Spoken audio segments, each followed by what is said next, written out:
OKFM 101.7. Honorable Reverend Ntim Fordjour, MP for Asin South, former Deputy Education Minister, Transit. Honorable Memoaji.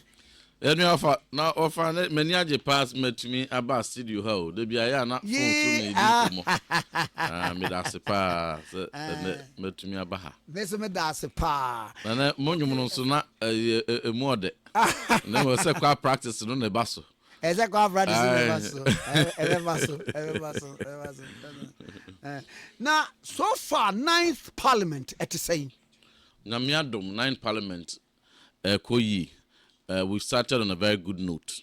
We hear a lot of the times, consensus building, and now we said the leadership of both caucuses, minority leadership, and majority leadership. Omina Bobrenso Equanimu, kwa one faso LED one caucus, and so far no, a hote pa, ntino one me no kita hudino ebwa, ema jumedino be brainano, consensus But minority no say so 88 there. Now so we have choir minority leader Honorable Afenyo Markin and then the deputy Honorable Mama Pat, Honorable Patricia PJ, and then the chief whip, the champion Honorable Anodon Pre, and then Abedi Etri, Honorable Habib, and then Honorable Jerry Shaibu. So we are very excited with Sunday one more to Nyoma. And ama 88 no ya hoodin ayewo any support ayi nyina ya kan ye ho abom de ma leadership no we have become very very effective pa. In fact it's early days yet, but what they compare minority caucus are very very strong and effective pa na de to ye no mercy ho a na just say ye boy ho modern na ye besre ye manfo nyina so empaibo ene omuchi dom say and the pa yashasiye no omontayechi ni emfanko awiye 4 years na me bonifi ni mabantema sanse ne ensema ye pese ka no aban e kan se obeye stakeholders forum on education so far fallout by no ne de watete no eto sen e ofa we de me de nchiaso ko be matiefo etie nyina na wafidi de kwa akire atitire so tie pa ntinimrantie ne mpanifo etie nyina ne katesia ye chichiamo National Education Forum offer. One more a boss was what my bear made me to just state clear, say it is misplaced. A quack service ye see canon ye quacko sabi, a brain ye quacko say. My pa say a dinner pebby body, a mini GDBA womb offer any saying. So, per stakeholder consultation, I'm not against stakeholder consultation as a principle. It's answered from 2018 to 2024. No, I feel be near the 1 week see her every November. Yet National Education Week, a stakeholder forum. We even engage wider group of stakeholders. One more revise, my feedback, critique, any constructive presentations. My who say programs are implementing from kindergarten, copy university. No, send a system. I'm not against that as a principle, but oh, yeah, president. Now say what the promises echo about also. A man for sure who to mount dia nanya 6.3 million voter. So specific promises on the areas of Obabe. O can say Oba or the free SHS Obetremu and you make it you to continue to be free. What if private schools to grab a account? The area say well, private school for account GIS akoso mo wenu nyina fa beka ho na o sa kan se oba o de oba free double track no be twam ni ehun so we de obo hye so o so oba wo de akoma body 100% and adebema headmasters no mo ade akwakodi dwatom ponche e de aponche kankrama school for enti no wo mo hwe nim fa ne nyina akọ ye de 30% na ma wom and 70% no buffer so for the coy and as I said tertiary for boss so when admission say oko university oko technical university any public tertiary institution bia o first year fees ni na ye be farmer enti no aba no sa social contract no ye o vision ye hwe nim say o de be hye so oko anim kakra na fe stakeholders nso abem but o balance o medini na to nchen me professors name penifo bia kosia na de omo be choro aba no na me de be adwuma de me no ya adwenye yi me sa predict say before the start of the work no free SHS ya eno mo ba be sebi wo ba be titimu etutu na poso ne essential component wo mu a e ma ne di mu no wo ba be titimu agu ho na etumia akoba sebi ahiafo kura na nko mu hia mo ano kwakuwis wo mu no mo ho bekam wo wi a wo aka se o media stakeholders no and professors no the can say you say one of the things are so far I started there the many committee for no be a dinkita ho in the ekoso many be cry debate of various platforms so the omo can say major proposals are aba ofa ni nyina no free SHS so far major proposals and almost say the almost say back when say the cut off system samba can na so obvious square so when aggregate when a certain aggregate from BC ya when who can so because secondary school no all sound the cut off number and no a man made barrier ya they two horse yem prevented the one answer when to me and reach level na untumi nko anim offer we live in the 21st century fourth industrial revolution an era any se nipa ba ko kura kafie na okwa China okọ nkrunkru ahodo akese amode humasua Singapore no mode humasua specifically China apeja wo man sa kura be tro major exams pa na brabo mu a no oba be ko university first time oba tro major external exams no oba be ko university nti won tro ne hwe ba bia ye de ne beto but the obetro no fra bremu an be kwa kopim sa bre nyina ye diagnostic so the national standardized test by ya testing kura P2 P4 P6 ehwe sinto I wom correct answer wo makwa akotro BC no now offer between the year 2012 and the year 2016 survey ye empirically no ekere say enam sa akwansidie cut off ninti no ene ada akwansidie bi ekeka ho sa anti no sa fibia no kura ewie BC a wontumi ntoa so enko secondary school no between 120,000 and 150,000 because of the cut off any other coinciding related but mainly no na say what is our cut off no be biu na given the population growth baby adru ya na say wo yes survey ni bi mu a over 200,000 and afibia hwe ombetumi akafie wofa I don't know in 10 years no na ya accumulated 2 million people ko ombetumi aba be a lawyer for aye engineers aye journalists aye nurse for teacher for now so woman to me am wo ho modern BC ntino wo da chi nyina akawrem ma one inspiring story in the year 2017 bride free SHS ba so foforo abaye bi fie kura bi asepa bibi ntimi fa ne di ntudwa na enam say what equity 30% ya reserve e category A schools ama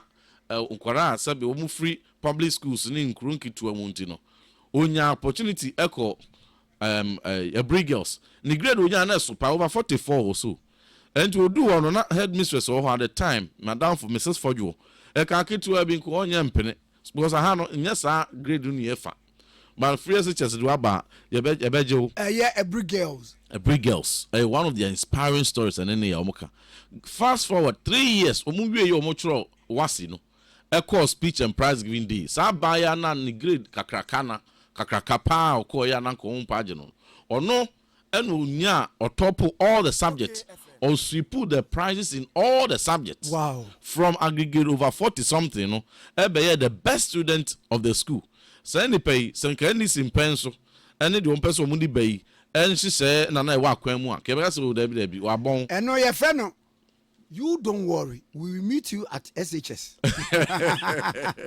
so we see ko saito ni abon you don't worry you see how any be chere bobre bro for the one hwan ye ntumi nka bi but me call school for be 1 year kra na me din yes me pekasa o brofo party na edin mame but nkakra enti binum sa they be free ban no development no take time but onya picking the pace won't no speed or the back on won't no enti no we need to be able to resist sa cut off na airban so they be and prevent media odi mechiba girl oko saito ena ye mani konya St. Monica's nti me kura 3 years down the line no na mente akwala na nka nti me wana me brother no e post to the results de bre me The result wasi results are wasi results we are wom koye. Okay. Na die onya B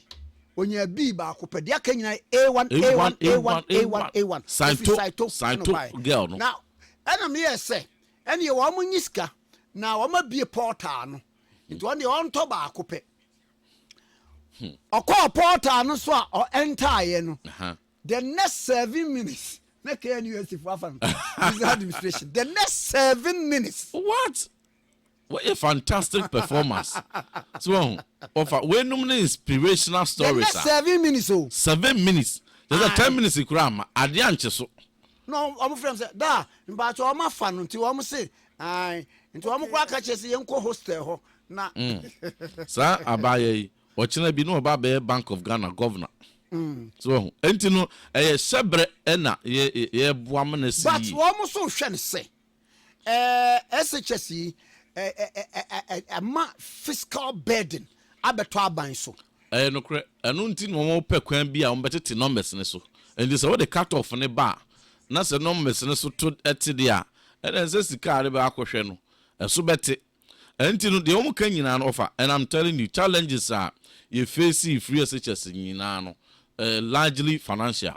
Enti no say obi to me ehwe free SHS for 8 years. Na se wo ba na wo de ne se be hwe for only 4 years. Na se wo sika 70 to me.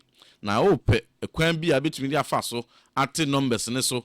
Na wakwakwa targeting and only second point am dey baso won say no sikasam ne kura den ma wom nti no won pe kwan bi a won be fa so a ebinum betumi atua bi a be half kura entua no mo akasa nko nti no won ba be targeting ne say eskafo ntua nko na hiafo no mbetua ma wom won ka ne sa sabe say why interrogate anko atia senka boninim sa na beka no so na say we dey ka to asum na nipa ne wuska na say ono kra bia ne ba ne wo JHS kra private school no koye na otua dollars kra ne ma ne ba na so we JHS no ko secondary school a wo se wo ma ne kwa ma ne ntua why ready so betua ma ne ntua but who interrogate here 3 questions per enemy wo 1 o man ben so e no mo aye free education a wo se eskafo nkutua na hiafo mantua here for enco free America, Canada, Australia, maybe Canada and say, oh, we are ambassador to Canada, high commissioner to Canada. When you want to na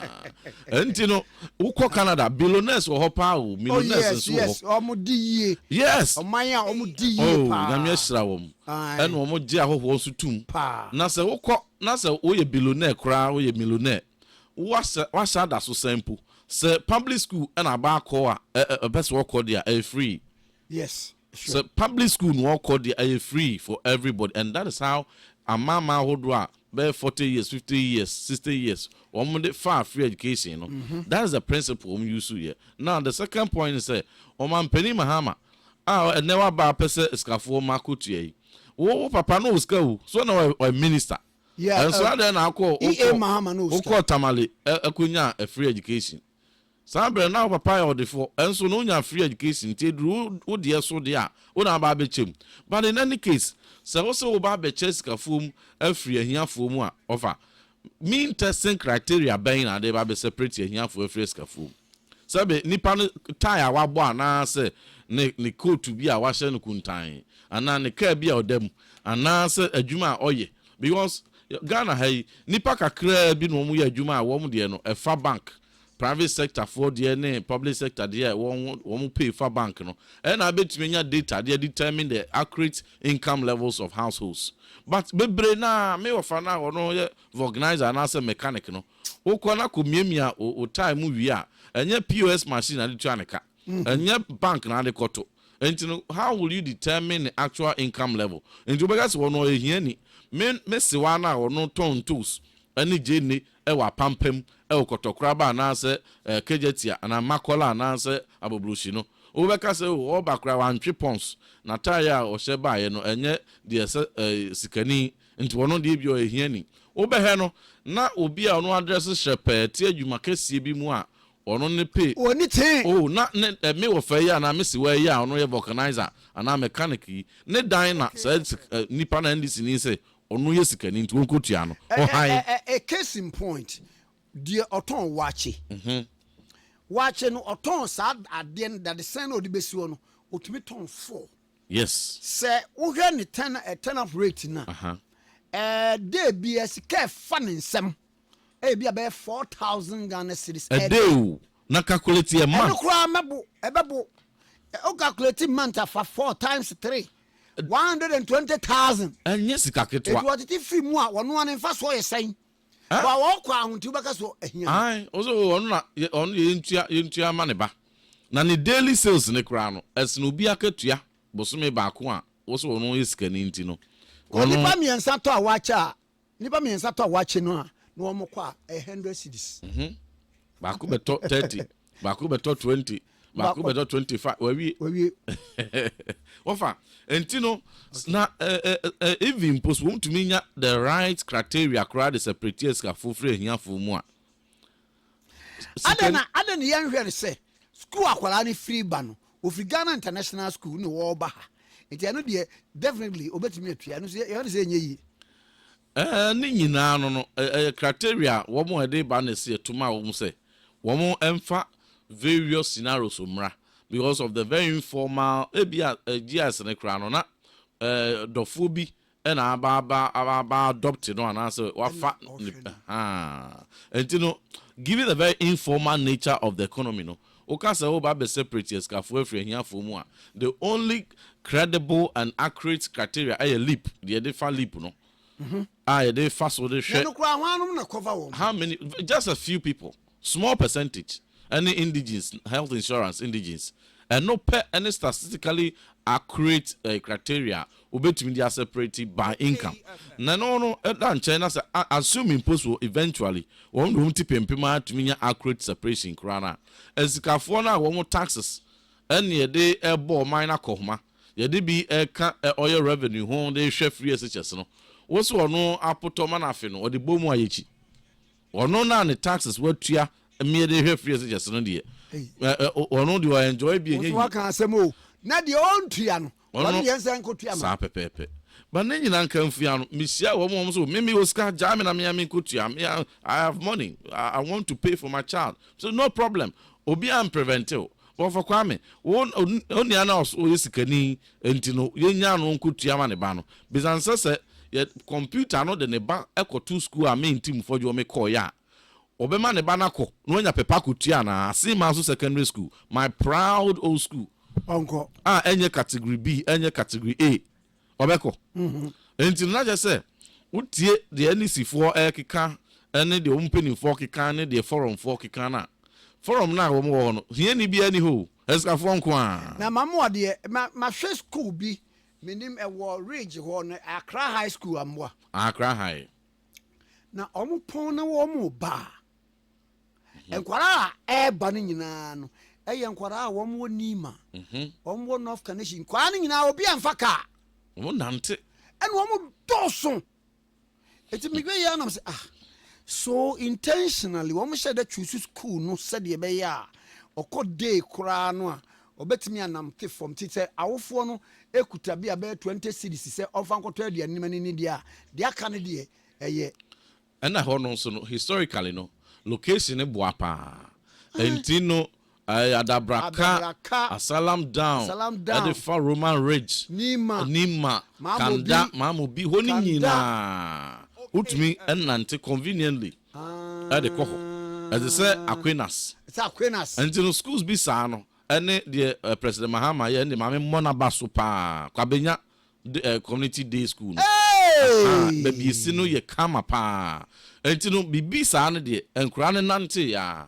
no kwa benya taifa dome chese agbogba no nyina obi absolutely entino Canada dey alpha wo de wo ye mayor hoyi onse babia Akra bia ate no area ni mu school ene woko sorry na otumi nante ko ana bus tumi be fa no de ne ko enti wo be ko primary wo ho wako JHS wo ho akọ secondary wo ho antina no nya fe na eko hia se ko boarding ewo bia wo Toronto na yese ko boarding wo Vaughan anase ko da boarding wo Vancouver anase Montreal anase Saskatchewan ana Quebec ana Calgary enti no area na atimu na ehwa if it's a Toronto na walk around as oh Mr. Saga a whole school na beko won't call Melton and as baby fufro so ntino wo mo ahye no santi say office school a e was area ni mu no emwa wo mana na wa free akwa akoto dan fufro baby standard the bay and na the beka because school ni na standards they are almost the same oh now so no ya na sabi sati anya penti no etie bia na bibedi di bia chi enti na na se ahemfo chi na ye bi di bia chi enti wo fee se school no mo awa and once we asesa area na akọ fee se North York schools no gangsters wo bebre dia na we move Covon e ho no abrofo bebre wo ho e ho no so ye wo kọ Brampton dia wo India fo e bia wo mpese culture no ebe ye yi na move akọ ba bia fee se beboa enti ne nyina no it is about said the wo mo ahye kuro no but Ghana ha no said the ye tie no sabe se wo ka se asinkuru a ba bia me makuru ase ye meye secondary school e wo ho a hwe enkuro kitinkiti emu emu so twetwe enti no asema so secondary school metumi anante afiri mikuru asinkuru a ene se ka ba 3 days kura na me school we obi betumi afiri ifanse aguna na wanante a de aba kwabre oh Debbie so ho enti no that is the reason why we have a unique peculiar situation say yeah they boarding by and some boarding principle no so aboye say a janto Ghana ha a civil war emetun share so tribal war emetun share so mientity o man mu sa cohesion no and he say oni akro no so onyini na sabe oye enkrani na ne mame aka tribe fufuro bi kura ho asem ya kire so ye de ne sa akofo we nya de omtise na aba to ni trim we nya prejudice a odu boarding school ha ohu sa tribe for na no hwe said ye wo motie ne relate na fofa ne nuado bi aba bo mu ntamu a na de obi ka kire ne nyina no kura no ne nyina yira now onya renewed love and good outlook for everybody regardless their tribe and no and akwe cohesion okwa Wesley girls are notness wo ho Voltarians wo ho kusasifo wo ho akamfo wo ho nzimafo wo ho sir vice president Wegehe Nimame was one of the first lady from the northern sector or they call Wesley girls why vice president Nimame former vice president Dr. Baumia one of the first females from the northern sector or Wesley wow girls. And to call our din and current vice president to call current vice president the university na minim but the secondary school there. I'm sorry the secondary school I need to check I'll check and find out and to know obekono me say me call boarding house for the first time 14 years and I'm drew on na all kinds of tribes the na ebia obi aka bibi kura to me trimi ku share wo mo ho a me ameni wo relate ye no e ma menya renewed mindset about everybody enkrofo say grade A schools no ka yenya say wo be what so because grade A school bia no you should be able to pay and that is the thinking and this is for the bow that is their thinking tie wo mo proposal ni nyina na no offer not just esikafo man nko a ene de achimota presec prempe ene opokuware Tamale secondary St. Charles St. James nomone St. Louis ene St. Roses Owas ene Accra Academy nom Aquinas ne school bi edimu bia no esikafo man pe ene eba betuako na example ama wo fancy a watwa kama otumi nya na koma so ade program eko yi bebre na so bi wo ha watumi anya agege 6 7 8 ewo wasi o pe law akọ o pe business school akọ ye business o pe economics akọ ye Legon o pe engineering akọ ye KNUST o pe medicine akọ ye Legon na se KNUST na se UHAS akwala na yi no ena mabie wa hayi social studies en wonya B2 English language A1 mathematics core A1 integrated science A1 economics A1 geography A1 government A1 mathematics elective A1 enti no waben pa very excellent results me bona baso na be hwe no na obi nso anya similar grades ebia ne de no bi ba miensa bi na wom enti no ope business school akwa na so ope law akwakoye ese o ye fa your friends saying 6 A's ne 7 A's no ne ade no e hwa ye ma enti no wo na wonya 4 A's 5 A's no ye ntumi fa but obehwe no obi akwakonya grade 20 25 ne say well so betumi atua fee paying there be ma no na grade 20 25 no or medical school or law school or engineering faculty or business school ye course ope because na wo for ebetumi atua and this half fee paying ye dey ba be wura secondary school ase na na so mem ha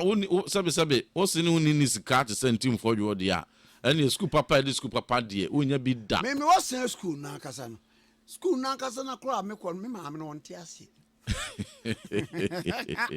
wan ko bi ya wan ko bi ti no ena me starting Ntim me form to na minya 12 years what o fa wabin ti na frame ma miuba just wo so o fa wabin wo be yenye ne so enti no ni brisem pa se eso man no yen makwan se eskafo man nko ani yi me grade aminya wa sinkuru pa record am set to me nyini so bi kura tumi break is a record no be den nanso me per school ga category A schools baby e wona ben Cape Coast so ye na ne ye de ayi sua de e jare akonya sua de ye de any abobo cause light ni ho light ni ho e ti jare akonya no ma me wi a na wo de book na to so no watwro na koto ho na atro na in fact bread ya brebi ni ewie ya yentumi anya school papa bi anko me de no so eye de ya me de ma ye na ye so musa but enay obi tumi frew na wasani grade bi pa so fa ne course school we at all comes hey me dia me ucha we mu miensa na me instrument we anya school ni bi anko but in all of this no it is important say ye be hu say talent e wo ahiafo mamu nti no ye mo so kwan no so enya school papa ni bi nko me enko crowd school papa no emfa ma eskafo nko ama na eno da nchen ya another proposal wom di aba say pese edi technical education edi ba category A school BM until opokuware ba be technical presec ba be technical and Wesley Girls okwa oye bidimu ye grammar na bidimu se technical na me ba me say question you no sorry no afen wo mo be si infrastructure ama wo mo because who can technical a whole institution. Absolutely. The idea is fantastic. And no be ma TVET na koso ayakono to increase enrollment. But enya de for enya new crowd because there was secondary technical schools Ghana ha mako 120.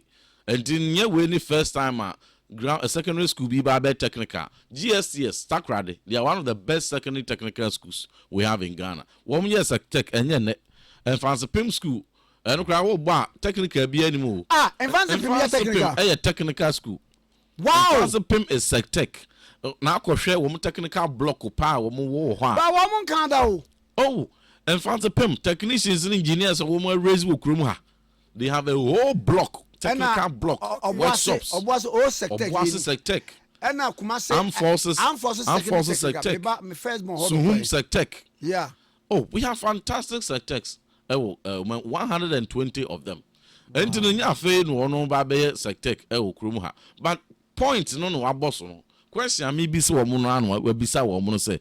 And ye be a classroom block pe keke any dear technical. I say who see technical block, who see workshop, ton fidie the gum, the tools, be shame. Na no human resource in terms of training, the capacity of tutors are the ombe bemuni ade. Na no sabia anya bia wo mo aye cost modeling bi ehun se be cost om say ana say there be who be obi aditi sabi ni trim enti no mo nya cost bia na me amefato me ho so me cost modeling be based on investment di wura TVET mu the past 7 years no 8 years no car boy and equipment near the retool offer to be able to make category A schools secondary technical the secondary technical no you need 10 billion cedis minimum so you know you need 10 billion cedis minimum. Oh, I know Crampo just about 55 schools. Wow. Just for about 55 schools, you will need about 10 billion cedis. So a minimum cry. Oh, you know, for cry. No. We say 2.5 billion cedis every year now. The free SHS. And only be a bear day. And you know, I will only be met ya. And you know, the cut off air bat numbers and so. No to me one harrow. Unya 2.5 million and we have free SHS. And he now offer 10 billion. And they are technical. And you know they should be very honest with the people of Ghana. Me and fa umesuya politics. Sabi. If there's one sector as you avoid politicization, it is education sector. One other thing I want to say, nearby education policy ama or mine no country no any education policy be President Mahama and then the committee no must be informed say your education strategic plan will krum ha enye woman eba education policy ama or mine for the first time. We already have education strategic plan. So education strategic plan no 2018 Entino omampeni Akufo-Addo buy Bemen since humans were ham na be the Dr. Mahmoud Baumia. One buy woman so adi home the campaign no free SHS free TV need the tisa. One buy no started implementation first year. 1 year 1 year on and on fast stakeholders in ya Catholic Bishop Conference and Christian Council and see chairman one press conference and say every one maybe it was oversight Oh no fa oversight wabra krumuha over about 50% of schools are nyina say AME Zion a Presby school and a Catholic school and a Methodist school and a Salvation Army and the Church of Christ and a Presbyterian Lighthouse no SDA now say oh yeah education stakeholder conference na one no obe invite obi na akoye a afterthought. How can this be afterthought? Na ni nyina mu no wo hwe education strategic plan ye wa expanded from 2018 to 2030 aligned with SDGs into United Nations for Ensawum, UNICEF for Ensawum, USAID for Ensawum, UNESCO for Ensawum, local development partners and so Ensawum BRCSUS Edwon Sabesha CSS yen fa bibi eniswade hunu bi nsi eni so in the fourth industrial revolution wo mu ni education 21st century way na ye ma amanyofo kwan se obi aba the pen no meye we 3 years no we atwam 2 years we dey call 4 years yen fa vision bi a strategic internet party A or party B oba now the also innovation no about be aligned with the medium term targets from kindergarten to JHS, SHS, TVET, all the way to tertiary, even out of school children, complementary education, any curriculum, innovative pedagogies, nina, any essential de toho, until I feel be a review near the same stakeholder CB, Amabekahua, yem pensemu, until one balance would ye one taste education strategic plan or now about between education policy for bound to obey review. Second, Sano. The speech in the mono, and this president in the council, you need education policy. So I put together a stakeholder forum that will produce a credible education policy. We already, as you have said, to be able to align the short-term vision of my government to the target set in education strategic plan. I hereby commission this. That's how he should have said it. But I'm can say, "Oh, now new policy." Just like Ghana, you need policy, and it was a lie. Another untruth. One so a kind and say, "Yeah, women have to tear pants someone." I just say, "We are in crisis." A former echo into woman about page now offer in the year 2015. There were Krumhan a World Bank for and UNESCO for FCD only and the buy say, "Woman babe measure." About diagnostic assessment of the woman's nefa permanent and pempen so baby edru ɛno mo na oka mmasua quality ɛne ne fa ne pempenso aduru nso a at the lower level no it's all about numeracy and literacy akenkan ne kuntabu ɛne yɛde measure sɛ mmasua akɔ anim anaasɛ ɛkɔ sɛ ɛno mo bae no P2 for ɛwɔ Ghana ha the whole Ghana P2 for mo tested early grade reading assessment EGRA and EGMA mo tested no standard you know so mo dey bow mo tested in 2015 offer the whole Ghana P2 for only 2% pen to make kind. Only 2% of peoples at P2 in this country in 2015 under President John Dramani Mahama. 2% pen to make kind. And to say what? Your education is in major crisis. And Tampana yenye bibi fa hon. And almost started the new Makikambo mu and you far differentiated learning, you far transition to English plus, you far various interventions, play-based pedagogies, curriculum, more targeted instruction. And you do kakran. You do 2023. And almost buy me on my scadicoi national standardized test. And you call test and no you test P2 for no you expand ma private school for ni bi kra beka you test no na from 2% of mofra need to making kind in 2015 under President Mahama no a pager the 38% from 2% to 38% under President Kufuado.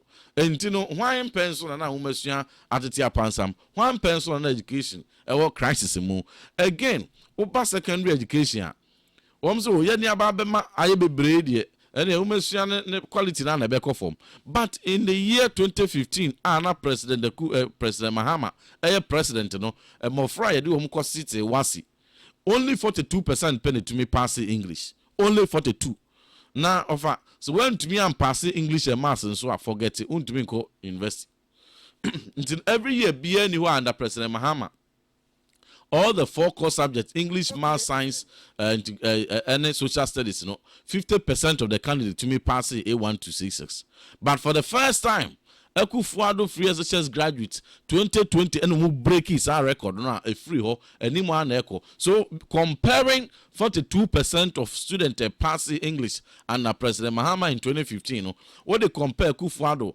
2023 73.11% from 42 no ya born to 73%. Under mathematics, 2015 only 32% and a passing core maths under President Mahama. Now so no oba President Kufuado era the year cry yam pass ke se cry be 60%. Until no one pencil and a umasua echo form. Please watch to whom much is given, much is expected. Watch a bo oba be reset, oba be way, what ban focus and deliver. Tertiary for promise you the ma woman. Sen kanak we mini pass will be this so and uncle medi shamwa. That's a budget mind. To be a budget buy, they will invest. Offer. One ask say reimbursement ne sa no mano e yakwansidie di makra onisika a besiampo ontumi nya bi no de akotua na kire ye tua de amano because ye ne kan say ye de no guarantor free student loan trust fund aba Dr. Baumia de oka ye say ono boa emutumi ye no guarantor requirement a o ye student a ukoya ade Ghana card koya no akonya scholarship a and as a loan I'd be your school fees. And also there be na akra no so we be obeden when ya admission fee kra kutia na wo the loan abreno obeden wakope besia until if that is your principle you should be minded about paying the admission fee right from the beginning to can win ya brena wunya fa o minister simpono na kwa director chief of staff say undirected GTech Diteku undirected Ghana Tertiary Education Commission. No one tertiary institutions in Nansia will be unsubmitted enrollment. One more acceptance, one more bahono, or more submitted, submitted, and more audited, or more the TV. You'll be able to determine, say, Legon, one for 20,000 there, and maybe a democat 20 million or 40 million. Can you see a democracy? Yes, yeah, budget in the pass appropriation be a bear match and the muho. Okay, we are by April, May, no mono. Your bed is best mo, and yet 88. Umuna benya pepa ene nijie kura dia support so in fact president why are there the answer baby ano besempo a bepe e dia hwe wo mu akopem so they will support you because you have the goodwill. They will support you. And that's why I say, also, omuntia, nani omutia we now anytime bia, and we don't even know, say, budget here base, only bashim, omun said, don't do sign only bashim. Because you said for all. And you know, say, said the one more starting, baby targeting or secondary school idiot. And it's the same way, no, tertiary is one better targeting. And so you're targeting, I promise you, we'll say for all. Now, offer, so me the woman share the any see her.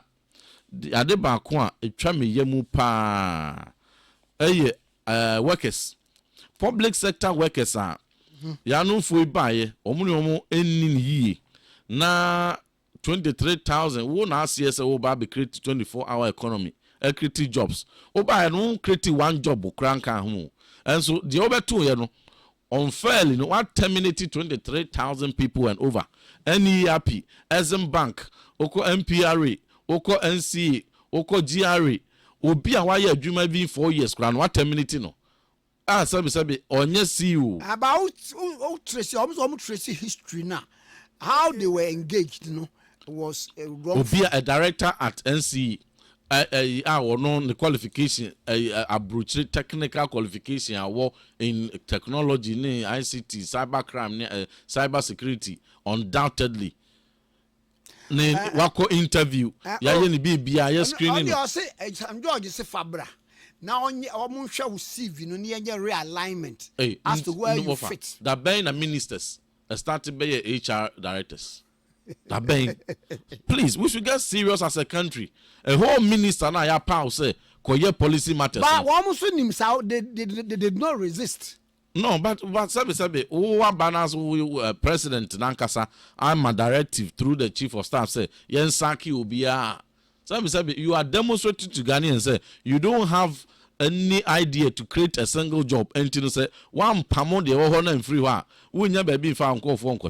But we should go beyond partisan politics because any panel office or ye MPP need no pamon no and ye MPP for uncle and far under the 8 years old. So we say so ye MPP ni krana obehena na yere anase ni kunu enye MPP ni sabi odabusuam abusuana wom so onye bi edibi ma wom no yo mu nyina na ye MPP fo enti no they should be minded say sa decision no mo take no so wo mo reverse and reinstate the 23,000 workers na wo mo 6.3 million on fees wo mo nya no bebrebe no it is no longer 6.3 so na ya yes to aba bi wa one half kro wo nya because many people are going to be peeved nipa no by July me appointment letters are be bredia send me no onya appointment letter July e bia report to September, October, August. I adwuma 4-5 months. Oba be terminated no. A teacher for over 11,000. Nurse for any other. Na sabi. What say senka? I'll say. Conventionally, no woman mo can say. After 7 December, ya to be we no. Mom will engage you obia in employment. Offer 7 December. And yet President Kufa, President Mahama, and January 4th. And December 16th, brand new to baby 2016.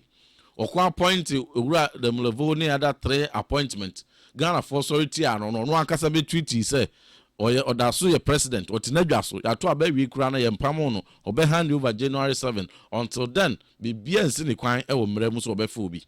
And you on na treaty here. For su kwache na we government spokesperson. Ni videos any number bia or justify even as late as 2 days to handing over crown or justify say then see or mampeni kwan say on handing over no on to me appointment then assessor what has changed into going by their own principle no mana ben will be better say after December 7th no ya fa na adwuma mu no say be pam no. Granted, if you have even contention with post December 7th appointment, fine, you be can want some, but obi a ono se fa no July, August, obi a ye fa no September, obi a fa November, obi a fa no be 4-5 years in so. Now this is the time when me for the past 1 week me cause why you did me bo labor organized labor me bo wo mu de pa because omo ya ye nyatwom nyatwuma wo mo ye ne say yeti krom ha and organized labor for a year demonstration a year strike a tweet because of galamsey Galamsey who here, but how is Galamsey directly related to the welfare of a worker? In this case, 23,000 and over workers are minimum about dues amamu union for bare 4 years of his life. It be 3 months, 4 months of their lives. Dues deal. Na ye pamo no unlawfully no. Sabi yeni bema bia ukrum ha obe sorry akasa diama these workers. And we have left these workers to fight on their own fate. Where are those voices? Where are they? We should stop the hypocrisy in this country. Yes, sir. The time has come. Say, who be union position bia sabi ensure fu enkwa the thousands of people now who lead the woman. What the 23,000 and they compare the total public sector population. Calculate the percentage.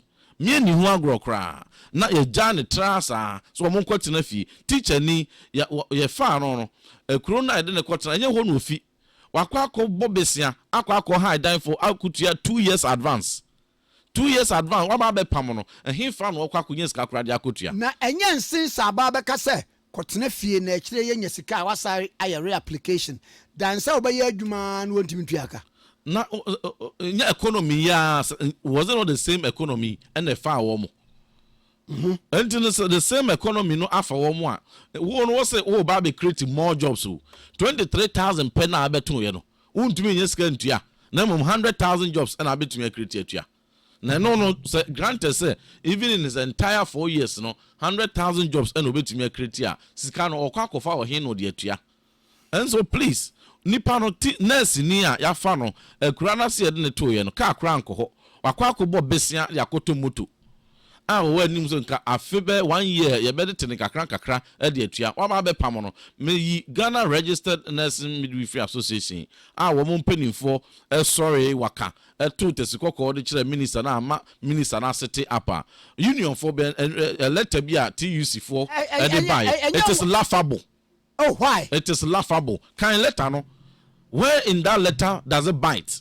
Oh, I'm penny and the pacho and this for the MPP for Munina Mua Akushi for Obiaba or the Oka and Obiaba no assistant position. Nipano and MPP president that is so. No, when I read the letter, I was angry. Because NPP president this one and this MPP NDC president also no ye be there nya no na akaseti ano na say who play equalization ewom mo MPP for the NDC for nyina no mo ye baako obi aba e ode oka o mampani yesrew ebe ya ka ode hwe say wo ma obia ensan kofi obi. Is that how a union must operate? Please we need voices to speak for the people. The ordinary public sector worker deserves a voice. In the guise of neutral, so now political party, pursue, union near. So you political president na say the truth to them. Hereby workers akwa 10% atum. And na the chama kuma ukrampo say womu bi kura ne nam station to station, radio to radio, TV to TV. And ebo aban aba so say 10% na ye wonya 2 months wama 10% no benya 1 year dey so be ma 100%. Debi ofanya sa na hwe no sa debi because o man bia ye the inflation and other factors and ye dey to ho and ye dey gauge public sector pay. Okay. And you know at the time of 2023 aban pay workers pay more equal 30% no na your inflation all round inflation average inflation for the year to be a cost about from there o kambo ma and then about 23.8%. And so your ma 30% pay rise or singame ebe can say 30% no woefully inadequate and they 10% buy no onu kuro ya asama be kan se papa na me bunu pa na ne baba akwa me junior wo university nti me bunu pa oh the what kind the what say double standard wa baba be kan se 10% na president Kufu president Mahama de buy ne de eno edorso do it is in excess, it is excessive sa na woka nti 10 ne 30 nka de he ne so ene ya ma no kure asa wo kuro mu ha. Is it interesting agenda, stomach agenda 30% no eswa but 10% is excessive. People went on strike because of 30%, because of 20%, 25% last year. Now, last year economy from July to December 2024. That's the amount 25% based on the prevalent economic conditions at the time. Then assessment from December to this time. I will say ultimate term 10%. At the workers no more bone same the mount. Na nipa o ma 30% no de ye cost strike editia no. So binimu sa union fo ya binimu omu wie ye bo agenda ma omu wie no. O ma tentam post akese de ama we have seen their true colors. Until the Ghana workers now who say we almost say brand na more de politics of convenience. GDA be any integrity be any. But sabe on mine yentumi nkoso saa o. Yentumi nkoso saa emfa bibia anya interest. Emfa bibia anya chese me menya de mefu ebebo mane de me mine de ebeko dodo ne ho the masses ho. This is the time union must strike. This is the time union must stand up and speak up. Na one was unions bit is NAGRAT, Concerned Teachers Association of Ghana. One ka bibia. One be crown and one just me say no pona sabi me disappointed. Saf we are boy be and woman penny for the nam radio stations be interview. Oh, pioneer Timubi or man penny now no oba just do room hand ya monsom ye and now debate to oba Chelsea economy no it is criminally managed a crime scene. Now some your man penny better mubi no na fade ye man for 10% na ye hey 10% am for this man. O man penny ni ba no sabe convincing words be no be kai. Me no o man penny Mibunupa, I have the greatest of respect for him. He is a great communicator. But there's a reason why the president from excellency. Mimitia yem from your excellency. Sabi openi udi mupa, but yem from excellency. And it's all by year or mampenina say from excellency. It comes with a lot of responsibility. Woka sebia o can be even a bufomumpa. It must be seasoned with salt. No mampeni utmi describe or minor oh yeah dear so son say criminally managed. Criminal managed, you know, and yeah no na wo ba ya over 12 high profile cases of financial crimes, alleged financial crimes, embezzlement, and thievery. Waba be twam say wo omo kontena fi ni omo fufu. Na we twam enko ba bia. Waba be twitwa those criminal cases nim. Now, Oba describe as criminally managed. Almost say a baye 8 years. Namely, the pay a whole one before court. Offer. Somebody prosecute one more jail or we a politician. You don't interfere in the work of the judiciary. The wheels of justice grinds slowly. And you know, we a president. Don't make a country judge say judge. Watch a case you. And the one could be. Oh, you judge. You are president. You cannot interfere in the work of the judiciary. They are independent. And you know, one kasa jawom no more fa emran entu baby da. Na make us o match do ntimi twam.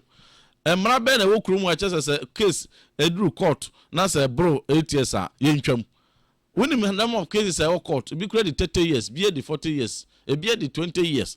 Now wo ba in the wo de ni wo ba betwam. Na sabe say ubuafu will form will predecessor crime pa fine. But say wo so enko kasa ntia or minor wo ankasa wo dis wo no enko describe no say Ghana is a crime scene. Me this one a bo sa tape na obeka say oh there be I'm a communicator about where I didn't communicate well. Next time I don't think I'll communicate like that. Because crime scene there why na dey sika ba be shemu. Why never be adwuma or crime scene? Why never be direct investment ewom? Meanwhile, why a president over bed 24-hour economy, open investment, I be remember be a juma, open PPP for any other. Why never be PPP? ADC overflow and overhead and answer interchange and answer dualization of route. Why not the sick about crime scene? Yes, sir. Oh man, the casa hunted because say your campaign or your president voted for by 6.3 million people. But even beyond that. Omemuha, we over 32 million. Until we 6.3 million free more. Onke unu say, Bubuja bebre naka one to amano. And more 6.3 million no money to munyane enka the opebia. Na the okikano about half of the 6.3 million the crown. and a bedding who yaw. Entino or man penny must reverse that decision. Or China State of the Nation address are all by may share muse or be cancer. Sa directives are well the heads of agencies be are implementing the chief of staff. National service for voluntary workers now. Where you are and yet or no a directive no dear Obama Ghana phone no buy the crown a Juman or Babe create be while my set the Ohon or Babe Seno and no beer Yama letter biano Sambra. So Moana so Mushawa Semu, maybe I the Kotikwan be and our fast so the by one the fake certificate to be and I debate Jumamuna said no, one more air pamo dear, and Nuna so, but said, ye can't be a futu afra, na ye pamwa cornedia, may a bad time, means so, Ubia May Juma, a ho, and a mebu president pa. A whole man was a son, he is the president of not NDC members, but the president of the country. And one other thing, our China. Me hear any moves over bosso LGBT because said the bill no amode kwa na 9th parliament by I mute. Oh sir, it has died with the 8th parliament too. It has died. And I submit it. Oh okay. And I submit it. But also me no me ye bibia enye politics na me you. Ye principle me no sabe as software me so me tia mamrase. Na me manfo asoma me afiri asensa ato so wo mo agidi ni wo mamamre fa aware ho ene oba ne be man kita hodie ho no atete me aduru san pempenso no enye politics na me de eye de me ye bia enti na ahwa from 2017 I was the first to make a statement. I organized even a press conference August 2017 me ba parliament sabe na speaker okwe na speaker e de fa LGBT ho. Subsequently, Minimia Sam George and Honorable Helen Tonso, Honorable Bejano Kambomu, year private members bill 2021. Year next Abreno, Nama buying a power. So I've been a deputy minister.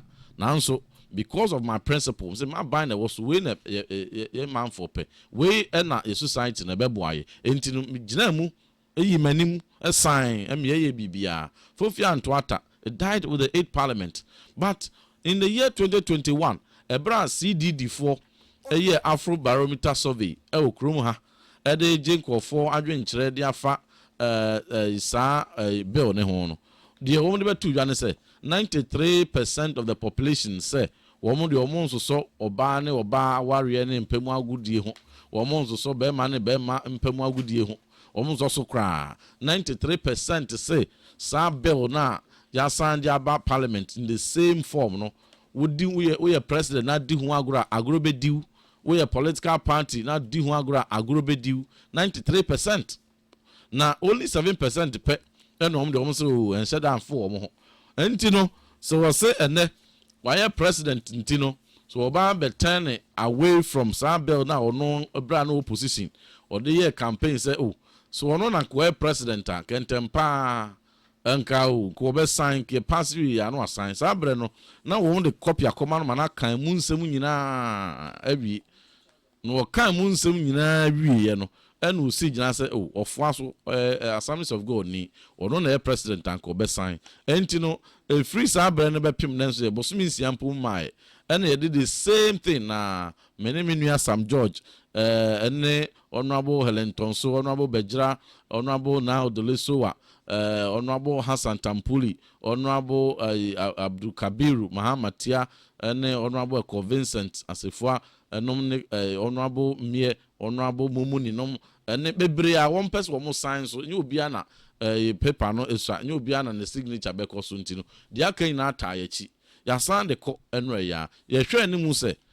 Obey ye ben intentemwa, and him for or memuha, and more on the tayachi. Asofo akese asofo mpinifo imam for stakeholders a boa nyina ma yetumi coalition no oye owura lawyer Moses for amwane opani mfanya mebe shane pa mo a wo nyina de boa nyina yetumi de ye bell no we went through a lot na sabrede yes sounded the same thing aba no ya try nyoma be brenti no we'll go through the process there but I suppose to say a beko very smooth. Whether between 6 months to 8 months there, see to me a pass Speaker of Parliament and so Speaker Bagman no boy pa, he was very supportive. And you know, morning penny for a boy in Yanano. They say, you know, Ghana pedie and yes, Asandia Bay. And Ned and right there quadia. One be fun through the processes. Megidi say Ochina Sona Ba, ya be poso, ya debate sona, ye we part the Friday now. It is expected say one be program. Now speaker I refer the Amacontino. Na ya share your jumediase. And you know, Human Sexual Rights and Family Values Bill 2025. Ya di aba ya nsesan bibia wom. The sesa ya 2024 no and ye 4 no free 5 share ho. No pe and you know obi beka say mo ban a sent to the bill. Na other na we no we expect say Mahama be a bipartisan bill. Okay. A private members bill afenu ni nyina ekabo mu se ehia. Enti no se ye ne yempenso na se court nsam bi ba mu ni ade, but eventually no court no clear at the time of clear no na ebere no kra no aso awi ye senka yetumi science bill ya offer enka nyese ne ye na yewu. I'm telling you, sa bill no senka ye tutu ni ye ya ka nyese ne ye na yi. Aha, entis wono so aba yese edua ananse ekowuda ase no Ntekuma nkotase enye den engine from aha woni mu wu a no ai den wahwe na aha ntino say ono as President Mahama campaign no can say ono anka oye president anka obe sign na say 6 months on no why president na say the same bill no wo be kasa fedi awofo kra na enkotete wo ma na LGBT nsam no entwa ye ma school for kra nsa curriculum no a bill enko hia no ye pass wi ne de ma no da so gina ho kasa ansam no de a no 93% of ono 6.3 million votes na onya ye no wo mbetite sukoko de a kire no na nya politics ene ye because we MPP wom NDC wom ye nyina na ye chance sa time no ene ye nyina nso ye to aso sabre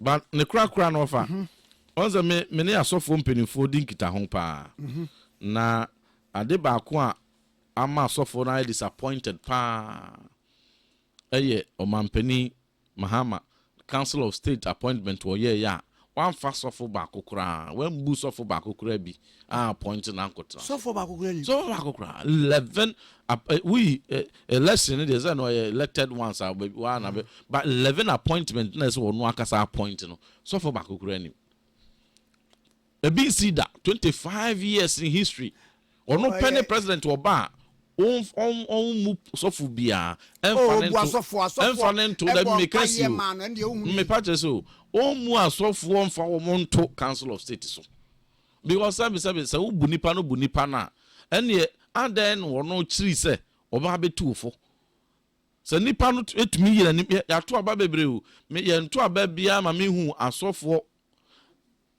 ye nto aba bia ma me hu asofo say archbishops, bishops, reverend professors, prophets, ebe yi omani maka omo ho abom pa ya ma candidate ba ko no wanwini awie no asa akwa Thanksgiving service abom pa ya ma no me hu bi saada entinos wo mo ye sa ma na se wo aba na office wo mo a bom pa yi wo mani asofo kenten hi yanim wo mo ye sa ma no they are the least deserving of appointment to Council of State wo mo etu mo for offer tie messages am penifo no preachy from last week and kwesi de atwamu ya you understand their pain, you will understand their betrayal. We will say oh promises be adema it may be early days yet today but say utumi swerve a snowball on Council of State dia and you want kasa because for President Kufuor oba ya no appointed Reverend Professor Santientwi. So okay. Methodist. Yes, and then they call a Council of State. President Mills, yame fa ne currency. Also be di na dia and we appointed Reverend Dr. Ni Amudako. And so then they call ye. Wo ba ye no wo swerve one fa sofu bi ankoto so. And na President Kufuor don so ba ye obefa Bishop Justice Akrofi e dey call Council of State. Nanti wasan ba biwa. Wenya sa good. And the first time one appointed, second time. That be second time, first time so for be any so. Second time. My friend.